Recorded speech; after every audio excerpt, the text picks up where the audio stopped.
Не понял, почему ты раздаешь? Я не понял. Как поделиться? Там Кауш палатада берешек. Джо, он берешь алды жоқ, но когда заңға қайшы, ты знаешь, что есть закон? Не, вы знаете, что есть закон? Хотя за распространение.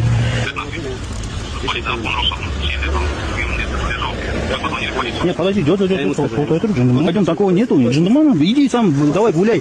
Я с тобой разговариваю, я вот с ним разговариваю. Аталган видео катыста түсініктеме бере кететін болсам, Қазақстан Республикасының діни қызмет және діни бірлестіктер туралы заңының 9 бабының 2 тармағына сәйкес діни әдебиеттерді, діни мазмұндағы ақпараттық материалдарды тек ғибадат үйлерінде, яғни мешіттерде, шіркеулерде, синагогаларда, діни білім беру ұйымдарында, сондай-ақ әр облыстың, қаланың жергілікті атқарушы органның рұқсатымен ашылған тұрақты үй-жайларда ғана таратуға болады. Видеоға назар аударсаңыздар, бұл көшеде діни ақпаратты және қағазды тарату бұл заң бұзушылық болып табылады.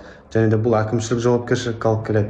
Сондай-ақ сізде де осындай жағдай көшеде, саябақта, көпшілік орындарда осындай жағдай кездесетін болса, сіз ондай қағаздарды, әдебиеттерді алмаңыз. Сондай-ақ құзырлы органдарға шағымдануға, хабар беруге құқығыңыз бар екендігін есте сақтаған жөн.